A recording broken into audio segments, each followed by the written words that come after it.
궁금증을 찾아갑니다. 자, 오늘 본문은 예수님께서 부활하신 후 갈릴리에서 제 아들을 이제 만나 주신 이야기예요.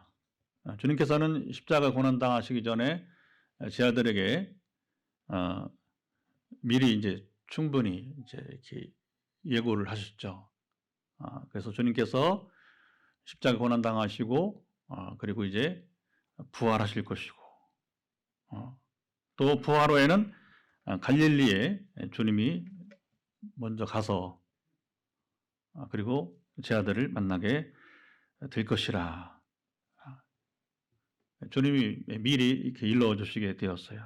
마가복음 14장 27절 28절 보면 나옵니다. 주님은 언제나 인자하시고 모든 일을 행하실 때에 즉흥적으로 하시는 일이 없어요. 주님은 인자하신 만큼 세밀하십니다.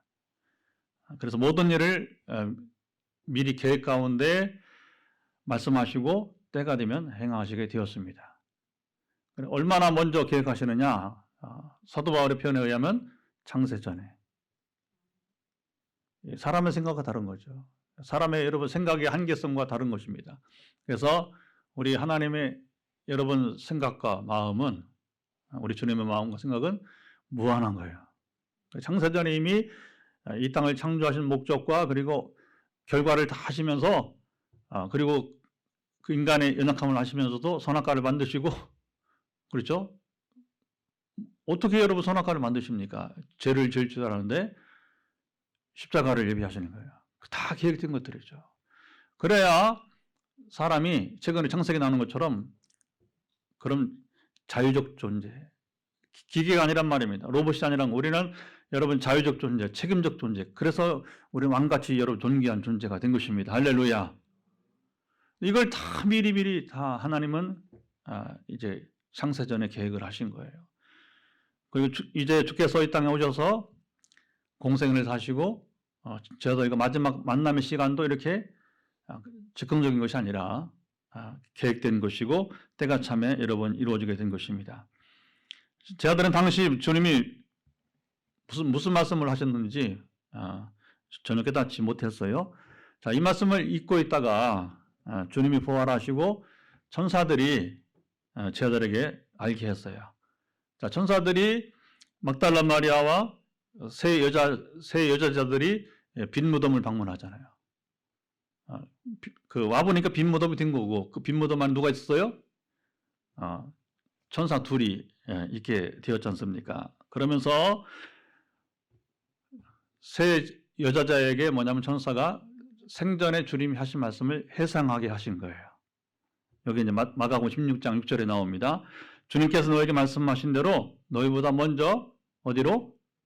갈릴리로 가실 것이다. 너희가 거기서 주님을 뵙게 될 것이라고. 그리고 이 사실을 베드로와 다른 제자들에게도 가서 전하라. 그러니까 제자들이 지금 주님 부활했는데 지금 어수선해요. 질서도 없고 그리고 정말 어리둥절한 가운데 뭘 어떻게 할지 모르니까 천사가 나타나는 거죠.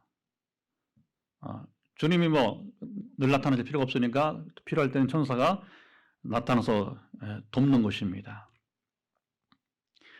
자, 부활하신 주님은 오늘 본문 이전에도 제 아들에게 이제 나타나셨어요. 만나 주셨어요. 그래서 우리가 전에 본 것처럼 막달라 마리아처럼 베드로처럼 혼자 있을 때에 그리고 엠마오로 가던 두 제자처럼 둘이 있을 때에 그리고 도마가 없는 10 제자들이 있을 때에 도마가 나는 못 봤다. 내가 보기 전에는 믿지 못하겠다 했잖아요. 그러니까 자상하신 주님이시니까 어떻게 해요? 이제는 도마가 있는 11 제자가 있을 때에도 나타나시게 되었습니다. 자, 오늘 보면 14절 부활하신 주님이 몇 번째 나타나신 것이라고 말합니까? 14절 세 번째 나타나신 것이라고 여기 말씀하고 있습니다. 자, 오늘 본문에 나오는 제 아들은 총 몇 명? 7명. 2절 말씀을 읽어보도록 합시다. 자, 2절 읽으면 시작. 시몬 베드로와 디두모라 하는 도마와 갈릴리 가나 사람 나다나엘과 세베대의 아들들과 또 다른 제자 둘이 함께 있더니. 자, 세베대의 아들들은 누구예요? 야고보와 요한. 자, 다른 두 제자는 누구일까? 아마도 안드레와 빌립일 것이다 말하는 견해가 있어요. 물론 확정은 아닙니다. 추정일 뿐이죠. 자, 나머지 제자들은, 자, 그러면 유다는 여러분 결국 죽었고, 11제자가 나머지 제자들은 이제 어디 있는 거예요? 왜 그들은 갈릴리에 나타나지 않고 있습니까? 성경에 없는 이야기를 억지로 지어내면 곤란하고요. 이런 문제에 너무 집착하지 마세요. 중요한 것은 주님이 왜 이곳에 임하셨고, 그리고 무슨 말씀을 하셨는가. 이게 중요한 겁니다. 여러분, 지금 이런저런 상황들이 우리 가운데 있을 수 있어요. 그러나 다 여러분 뒤로 제껴놓고 지금 중요한 것은 주님이 내게 무엇을 말씀하시는가. 우리 교회에 무슨 말씀을 하시는가. 하나님은 저를 통해서 여러분 통해서 지금 이 땅과 이 교회를 통해서 앞으로 어떤 일을 행하시고자 이 성전을 지으셨는가. 할렐루야. 이게 우리가 여러분 취할 태도라고 하는 거예요. 자, 부활하신 예수님은 제자들보다 먼저 갈릴리로 가신다고 약속하시는데, 자, 문제는 7 제자들의 육신의 눈에는, 이게 중요한 거야. 7 제자들의 육신의 눈에는 아직 보이지 않았어요. 자, 주님은 언제 어디서든지 간에 사실은 생전에도 주님은 공간 이동을 하셨습니다. 공간 이동 아세요? 순간 이동하는 순간. 어떤 여러분 교통 매개체를 이용하지 않고 주님은 천사처럼 이렇게 이동하신단 말입니다. 생전에도 그런 부분들이 있어요. 고향 나사렛 해당해서 여러분이 이제 설교하시고 그들이 죽이려고 할 때 주님이 순간 사라져 버리잖아요. 공간 이동이란 말입니다. 더군다나 부활하신 주님은 더 자유롭죠. 공간 이동에 대해서 지금도 여러분이 이제 동일한 시간에 우리 주님은 이 포항 땅에도 계시지만 지금 이제 밤이 깊어가는 뉴욕에도 지금 이제 하절기니까 13시간 차이나 13시간. 그러니까 11시 되면 거기는 이제 밤 10시 때 되게 되는 거예요.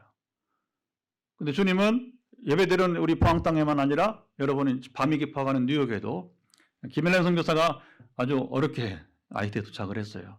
좀 전에 잠깐 예배 전에 대화가 오갔는데 IT에도 김일란 선교사는 IT에도 지금 주님은 여러분 임하시고 있습니다.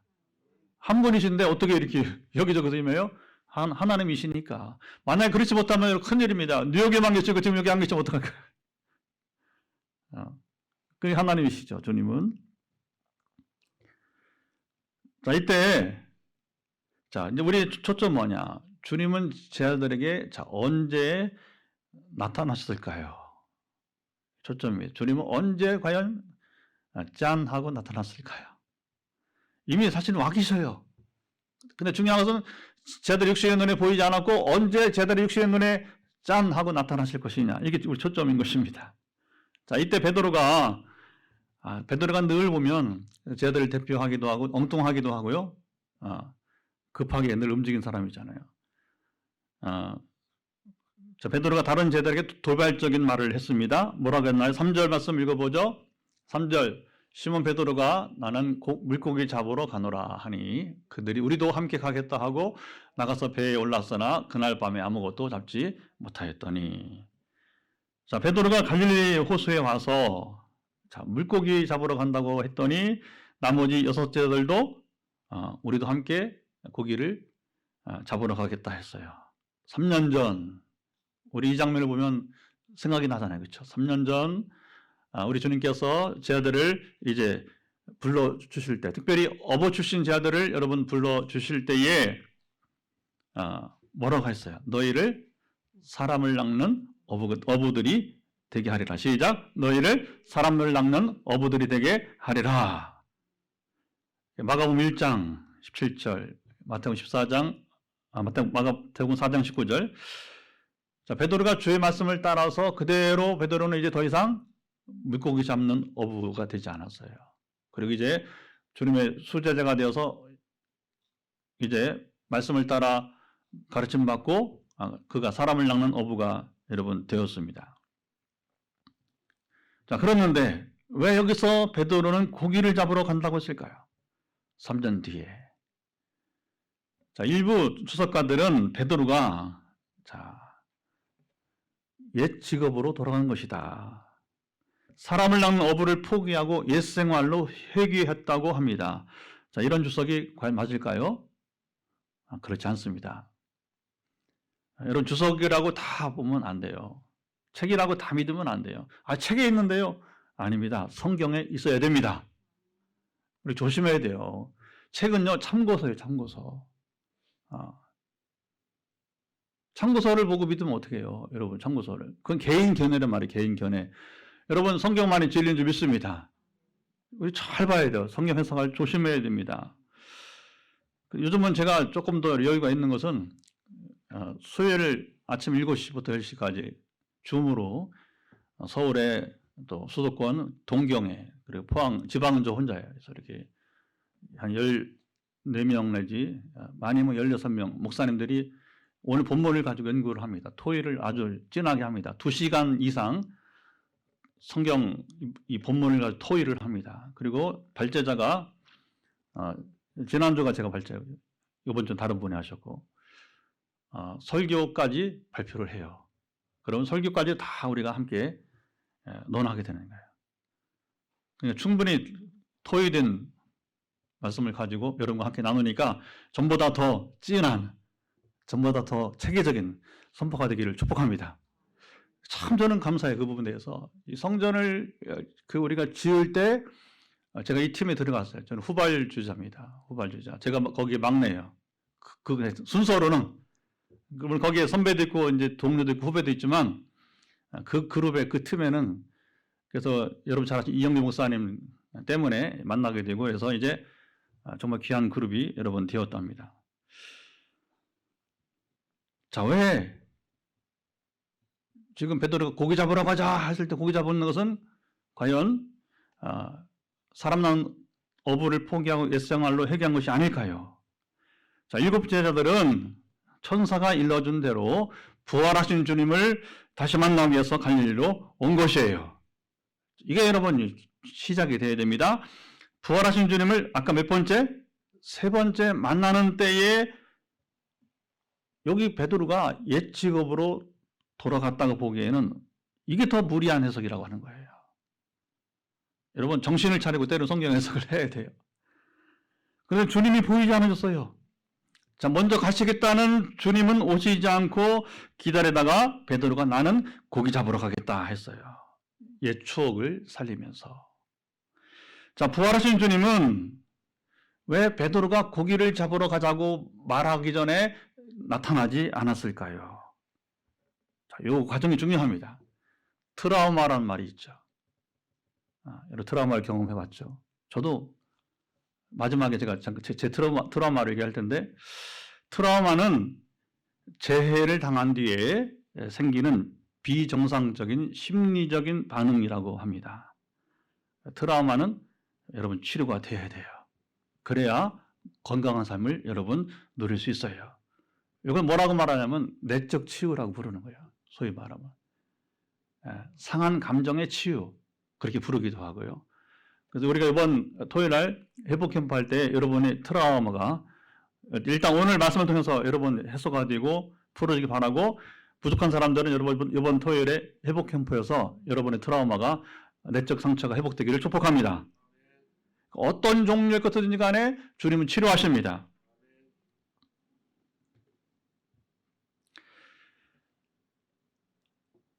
자, 베드로에게는 주님을 향한 트라우마가 있었어요. 베드로는 주님이 부르신 최고령의 제자. 그렇다고 뭐 40, 50대는 아니었을 것이고 예수님보다는 조금 더 많은 연령대가 아니었을까. 왜냐하면 이미 주님 공생을 시작할 때 결혼했거든요. 베드로 장모의 병을 주님이 초기에 고쳐주셨거든요. 그리고 베드로 장모가 이제 주님을 섬기는 또 일꾼이 되었고요. 나이는 많은데 항상 급하고 그리고 열정적이었어요. 자, 주님이 유대인 종교인들이 잡히고 고난당할 것이라고 말씀하실 때에 제 아들 모두가 다 이제 주님을 버릴지라도 나는 결단코 버리지 않겠습니다. 호언장담을 했어요. 마태복음 26장 33절. 하지만 주님이 이제 잡히시고 고난당하시자 베드로가 멀찍이서 주님 고난당하는 장면을 여러분 보기는 했어요. 고난당하는 현장에까지 따라가기는 여러분 했습니다. 그런데 그 사람들과 이렇게 마주하면서 주님을 3번 부인하고 말았어요. 너무 두려워서, 너무 떨려서. 자, 주님께서 제자들보다 먼저 갈릴리에 오셨지만, 자, 그들에게 아직 그들 눈에 아직 보이지 않으신 것은 의도가 있다는 거예요. 이 숨은 의도를 우리가 오늘 파악해 보자는 겁니다. 그것은 바로 베드로와 제자들의 트라우마와 관계가 있지 않을까요? 자, 부활하신 예수님이 베드로와 제자들에게 나타나시는 타이밍을 여러분 이게 타이밍을 봅시다. 주님이 아무 때나 나타나시는 것이 아니에요. 이미 우리가 봤지만 막달라 마리아에게 나타나신 것도 마찬가지. 천사에게 먼저 일러주고서 확신을 못하니까 막달라 마리아 만나주시잖아요. 여러분 엠마오로 2 제자를 만나는데 그 끼어드는 타이밍이 기가 막히다고 했잖아요. 그죠? 이미 나눴지 않습니까? 오늘 본문에서도 갈릴리 호숫가에서도 주님이 나타나시는 타이밍이 아주 기가 적절하게 가장 좋은 타이밍에 나타나시게 된 거예요. 자, 주님이 오시지 않자 7 제자들이 고기를 잡기 시작했고, 그래서 어떤 분은 소일거리를 찾았다는 거죠. 지금처럼 우리가 이제 핸드폰이 있어요. 뉴스를 볼 수 있어요. 뭐가 없잖아요. 그러니까 주님이 나타나시지 않으니까 결국에 고기 잡기를 시작했고, 문제는 밤새 그물질을 현재 했지만 한 마리도 잡지 못했어요. 3절 동이 터올 때 한 사람이 이제 제자들 앞에 나타나게 되었답니다. 4절 5절 한번 읽어보도록 합시다. 4절 5절 날이 새어갈 때에 시작 날이 새어갈 때에 예수께서 바닷가에 서셨으나 제자들이 예수신 줄을 알지 못하는지라. 예수께서 이르시되 얘들아 너에게 고기가 있느냐 대답하되 없나이다. 자, 주님이 제자들 앞에 나타나셨지만 주님이신 줄을 몰랐어요. 주님은 제자들에게 얘들아 너에게 고기가 있느냐 물으셨어요. 아주 친근한 표현이죠. 친근한 표현이죠. 자, 몰라서 물으신 질문이 아니죠. 하나님은 임하실 때 대화하면 여러분 몰라서 물으시죠. 아담아 내가 어디 있느냐? 몰라서 물어요? 가인아 내가 어디 있느냐? 뭐예요? 나와 대화하자는 거죠. 나와 만나자는 거죠. 내가 너를 만나주겠다는 여러분 사인이죠. 자, 그들에게 고기가 있게 하려고 도우시러 오신 것이에요. 주님은 제자들이 자기를 기다리지 못하고 고기를 잡고 있는 것에서 결국 책망하지 않으셨습니다. 고기를 잡지 못하는 제자들에게 다가와서 고기를 잡도록 기회를 주셨어요. 자, 6절 말씀도 읽어봅시다. 6절 말씀 이것은 예수께서 죽은 자 시작 이것은 6절 시작 이르시되 그물을 배 오른편에 던지라 그리하면 잡으리라 하시니 이에 던졌더니 물고기가 많아 그들을 놓을 수 없었더라. 자, 제자들은 주님이신 줄을 아직 모르면서도 배 오른편에 그물을 던지라는 말을 따라 그물을 던졌어요. 결과는 그물을 들 수 없을 정도로 엄청나게 고기가 많이 잡히게 되었어요. 숫자가 나오잖아요. 153마리. 그래서 어느 볼펜, 옛날에 볼펜 보면 153이 있죠?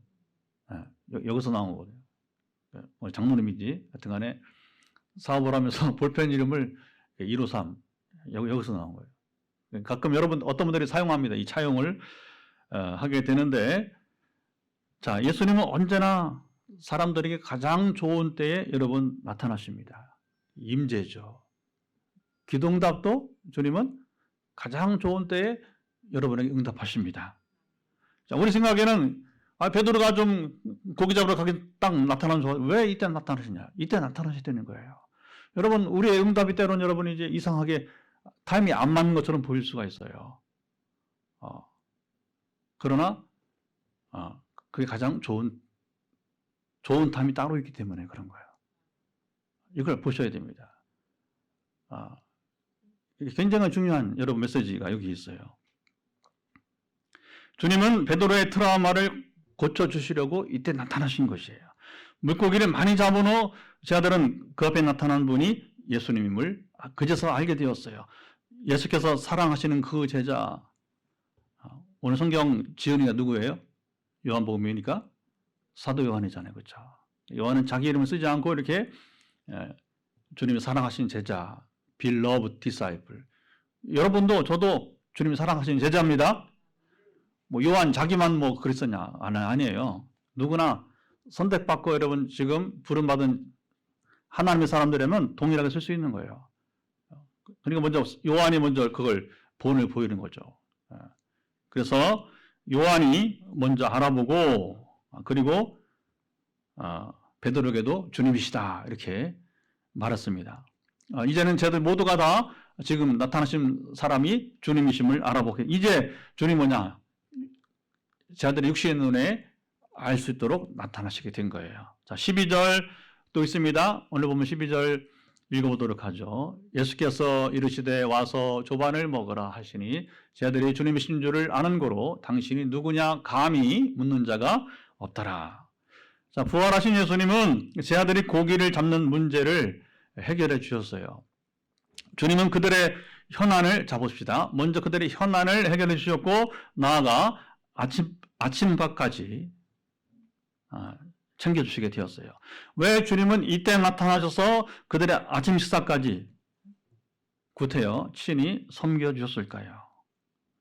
자, 7 제자들이 고기를 많이 잡고 예수님을 다시 만났을 때에 그들에게 자연스럽게 우리가 기대하는 것처럼 옛 추억이 여러분 떠올랐습니다. 그들을 부르실 때 3년 전 나타나셨던 주님의 모습과 자, 오버랩 되었어요. 오버랩. 오버랩 아시죠?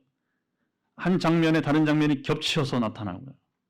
그러다가 앞에 장면이 서서히 사라지는 게 이 오버랩이라고 하는 거예요. 지금 주님이 오셨는데 고기 잡을 때 오셨단 말입니다. 그 순간에 옛 생각이 나는 거예요. 3년 전에 그때 모습이 오버랩 되는 겁니다. 겹치는 거죠. 그리고 다시 지금 돌아오고 옛날 모습은 지금 사라지게 되는 것이죠. 자, 순간 그들에게는 말할 수 없이 여러분 부담이 되었어요. 이게 바로 제자들의 첫 번째 트라우마입니다. 자, 이 부담감을 가지고 주님이 준비하신 아침 식사 자리로 가는데 바로 베드로에게 오버랩되는 장면이 나타났습니다. 자, 9절 말씀도 읽어보도록 합시다. 자, 9절을 선포합니다. 육지에 올라보니 숯불이 있는데 그 위에 생선이 놓였고 떡도 있더라. 자, 베드로에게 오버랩된 두 번째 트라우마는 무엇일까요? 바로 질문할게요. 1번 숯불, 2번 생선, 3번 떡. 몇 번이에요? 자, 베드로의 두 번째 오버랩된 트라우마는 무엇일까? 1번 숯불, 2번 생선, 3번 떡. 1번 숯불입니다. 자, 베드로에게 왜 숯불이 트라우마가 여러분 되었을까요? 예수님은 대제사장에게 신문을 받으셨고, 자, 늦은 밤, 여러분 사막기후에 밤이 깊어서 어떻게 해요? 기온이 뚝 떨어지니까 자연스럽게 사람들이 이제 이렇게 불을 피우는 것이죠. 화로에 피웠는지 뭐 하여튼 불을 피우게 되고 그리고 이제 불이 확 탔다가 꺼지면서 뭐가 돼요? 숯불이 되잖아요, 그렇죠? 숯불가에 모여서 몸을 녹이게 됩니다. 자, 이때 베드로를 알아본 대제사장들이 내가 갈릴리 사람 바로 예수와 함께 있었다. 내가 너를 자주 본 적이 있다. 너도 갈릴리 사람 예수의 제자이지? 그 순간 다구치게 되었어요. 그러니까 이 질문에 당황한 베드로가 나는 어떻게 말하냐면 그 사람 예수를 모른다고 2번 부인했어요. 세 번째는 예수님의 이름을 저주하며 맹세까지. 나는 절대 그 사람을 모른다고. 주님의 이름을 저주하고 맹세했습니다. 자, 주님을 3번 부인할 때에 숯불 너머에 계신 주님, 숯불 건너편에, 저 건너편 멀리서 신문당하시는 주님과 눈을 마주쳤습니다. 이건 맞을 거예요. 그래야 얘기가 되는 겁니다. 그래야 이 얘기가 되는, 역사가 되는 거예요. 자, 오늘 본문에 고기를 잡고 올라온 베드로와 주님 사이에 다시 뭐가 놓였어요? 숯불이 놓였어요. 숯불이. 베드로는 씌울 수 없는 상처, 트라우마를 숨기려고 했어요. 기억도 하기 싫었습니다. 자, 부활하신 주님은 베드로의 트라우마를 마주하게 했어요. 베드로가 트라우마를 정면 돌파하고 극복하기를 여러분 원하셨습니다. 주님의 마음은요, 베드로만 아니라 오늘 저와 여러분들도 그렇게 하기를 원하십니다. 여러분, 트라우마를 안고 살지 마세요. 여러분, 감추지 마세요. 주님은 트라우마를 감추지 마라. 내 앞에 드러내라. 내가 너를 만져주리고 고쳐주시겠다. 여러분, 말씀하십니다. 오늘 안 되면 예고했어요. 토요일 나오시면 된다고. 주님이 여러분 그 장을, 회복의 장을 주실 것입니다.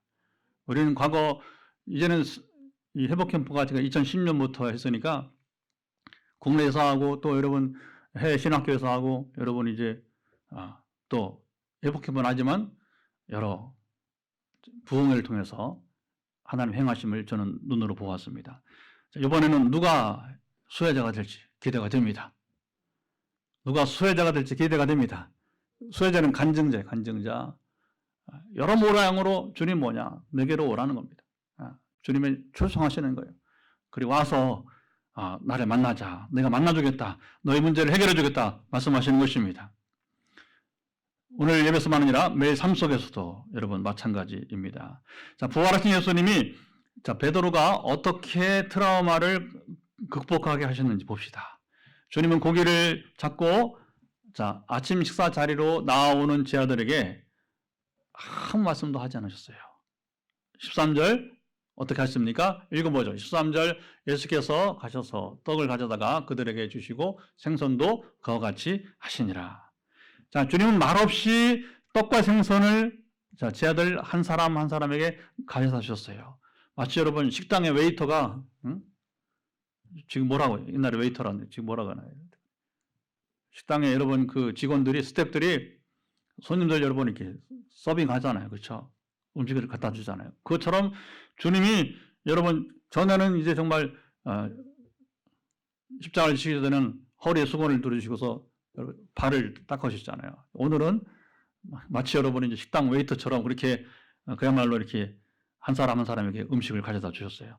제자들 중 누구도 당신이 누구냐고 묻지 못했습니다. 조용히 음식을 먹었을 뿐입니다. 예수님이 침묵 가운데 오직 떡과 생선을 주신 의미가 무엇일까요? 자, 주님은 말로써 베드로와 제자들의 트라우마를 자극하지 않았어요. 말을 한다고 여러분 좋은 것만은 아니에요. 오히려 말 때문에 상처와 트라우마를 더 여러분이 이제 뭐냐면 이렇게 크게 할 뿐이라고 하는 거죠. 마음의 상처만 더 후벼파는 여러분. 그래서 우리가 이게 뭐냐면 이런 어떻게 보면 이 심리적인 부분에 우리가 전문성이 없다 보니까 문제를 해결한다고 이제 부부 사이도 마찬가지고요. 부모 자녀도 마찬가지고 문제를 해결한다고 말을 시작했는데 오히려 더 문제를 만드는 경우가 있어요. 여러분 트라우마는 말로서만 해결된 건 아니라고 하는 거예요. 자, 이런 점에서 부활하신 예수님은 완전한 분이세요.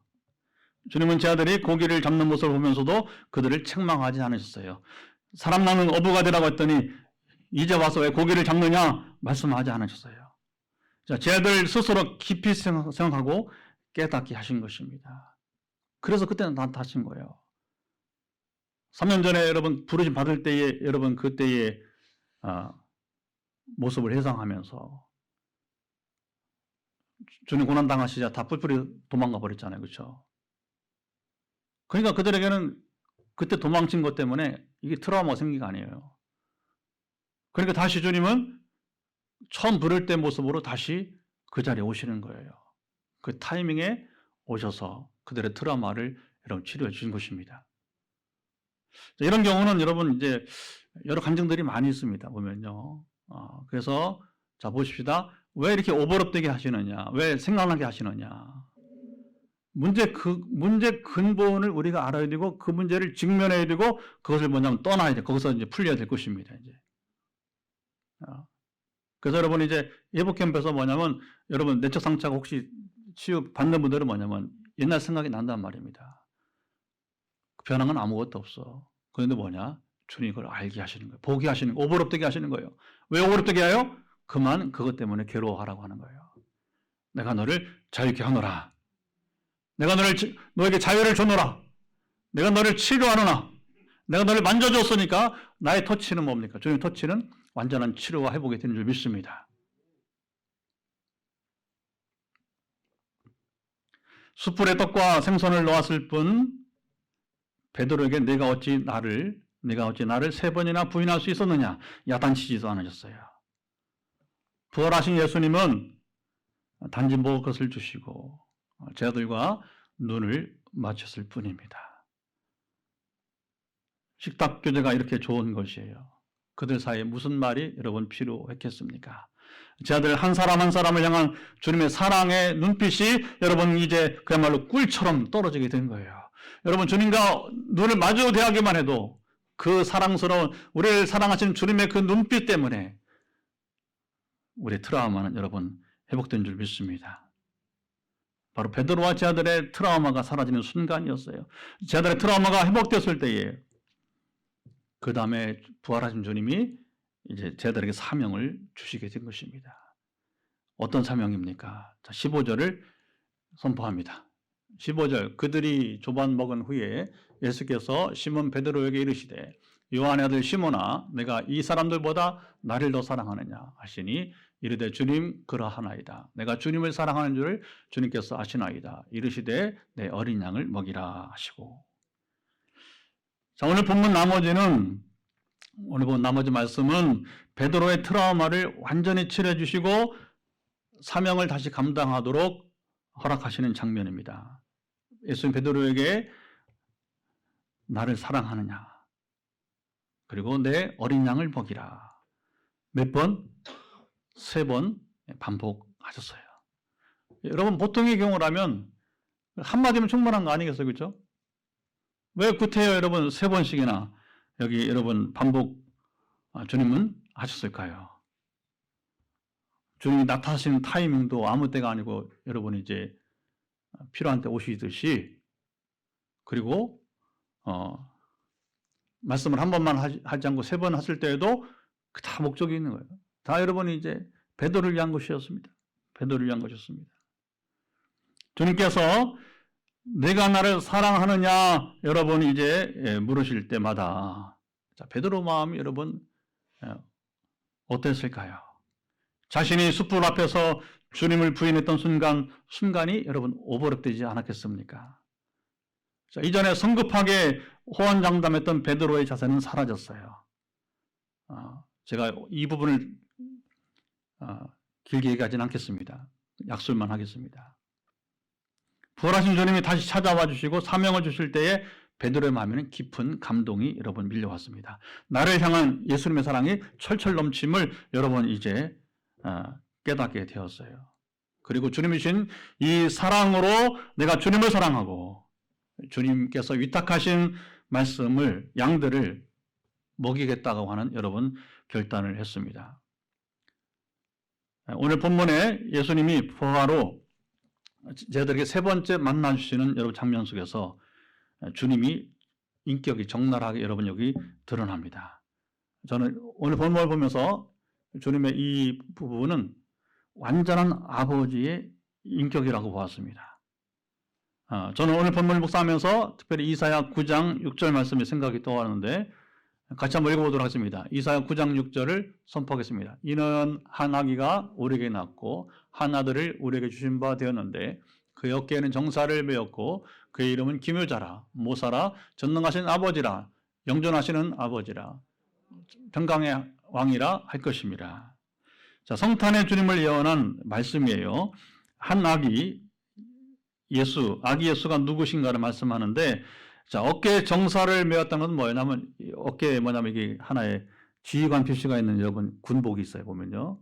그래서 주님께 하나님께서 권세를 주셨다는 것이고 물론 우리가 쉽게 말하면 뭐냐 온 우주를 여러분 통치하는 최고의 사령관적인 말하자면 이제 그런 권세 어깨에 이제 부여하신 것입니다. 기묘자는 이름이 아름답다, 원더풀이라는 뜻이고, 모사는 카운셀러, 상담자라고 하는 것입니다. 전능하신 하나님은 바로 아기 예수구나, 그가 바로 하나님이시다. 영존하신 아버지이시여 평강의 왕이다. 근데 여기 독창적인 건 뭐냐면 어떻게 아이가 여러분 아버지가 여러분 되고 있느냐는 거예요. 삼위일체 하나님을 이해하면 여러분 이 말씀이 부딪히지 않고 쉽게 풀릴 수 있습니다. 주님은 완전한 하나님이시고 우리 아버지심을 이사야가 이미 선포해주게 되었어요. 주님 오시기 600년 전에 예언을 한 겁니다. 오늘 본문에 자기를 배반하고 도망쳤던 제 아들을 주님이 부활하시고 일일이 세 번째 만나주시는 장면은 우리의 자상한 어버이 같은 인격을 여러분 보여주신다고 하는 거예요. 물론 우리의 어버이보다 비교할 수 없이 완전한 인격이지만 말입니다. 오늘 베드로의 이 트라우마를 읽으면서 저의 어릴 적 트라우마가 생각이 났습니다. 제가 잊고 있었어요, 보니까. 어머니 돌아가시고서 이제는 잊은 것 같습니다. 제가 어려서 시골에서 살았는데 초등학교 때 제가 키가 컸어요, 어릴 때도. 제 나이에서는 키가 크잖아요, 그죠? 그러니까 이제 아버지가 7살에 학교를 보낸 거예요. 왜냐하면 키가 큰데 집에 놀고 있으니까. 옛날에 유치원이 있었습니까? 어린이집이 있었습니까?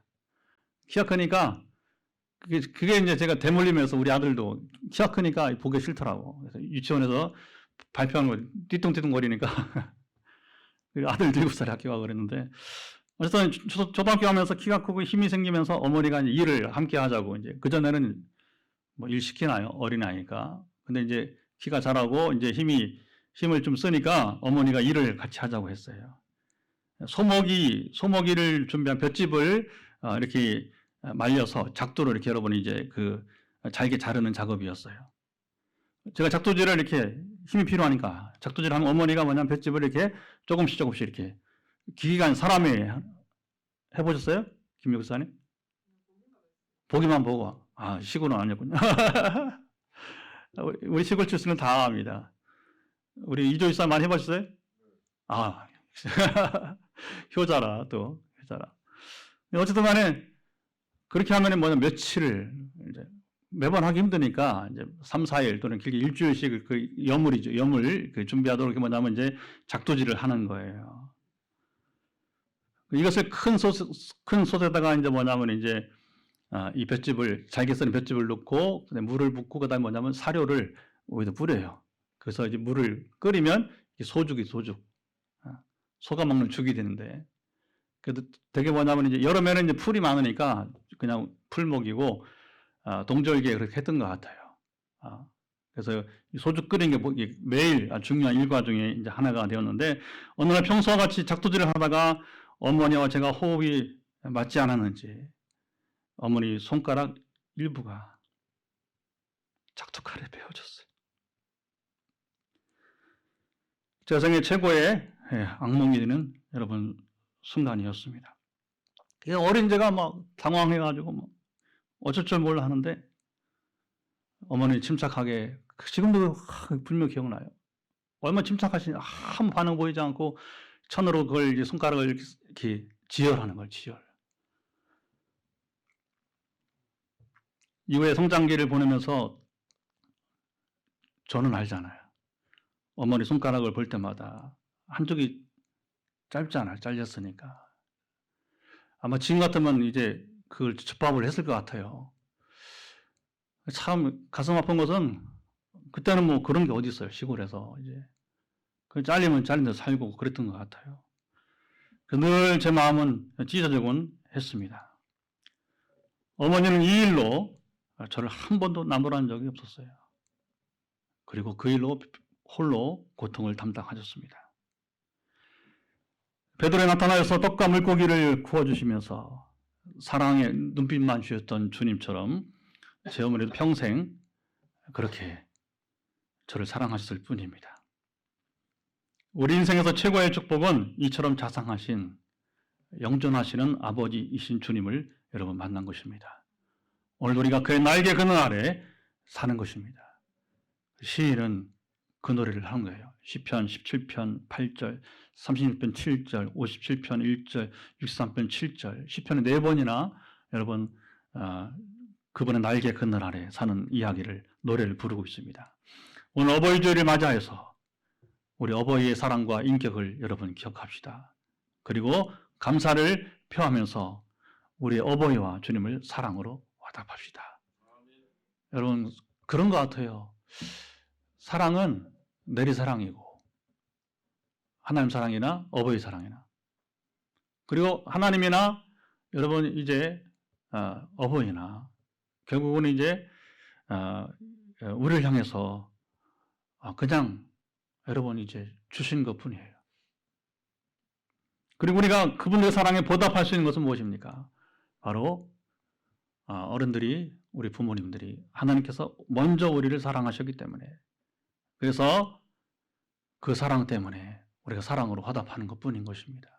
실제로 사도 요한도 요한일서 보면 그 얘기를 하잖아요. 우리가 먼저 하나님 사랑한 것이 아니다. 그가 먼저 사랑의 선취권, 주님 먼저 우리를 사랑하셨습니다. 그 사랑 때문에 우리가 오늘 사는 것이고 그나 뭐냐 이 강박한 마음 속에서 이기적이고 여러분 극도의 이기적인 우리 삶 속에서도 그나마 뭡니까? 우리가 그 자세를 좀 죽일 수 있는 건 뭐예요? 주님의 그 사랑 때문이 아니겠어요? 오늘 저들과 베드로를 만나주시고 용서하시고 트라우마를 여러분 풀어주신 주님처럼 말입니다. 베드로는 주님을 향한 사랑으로 18절 19절에 보면 젊어서는 원하는 곳으로 다녔지만 자기 하고 싶은 대로 다 했다는 거 아니겠어요? 늙어서는 하나님께 영광을 돌리면서 멋진 순교로 인생을 여러분 마치게 되었습니다. 주님의 오늘 본문의 마지막에 예언하신 거예요. 그리고 실제 베드로는 그렇게 살아간 인생이 여러분 되었습니다. 우리 베드로처럼 우리를 사랑하시고 받아주신 주님과 육신의 어버이들을 위해서 살아가는 생애가 되도록 이 시간 다 같이 일어나서 우리가 주 성령 주 임재 주의 시카이나여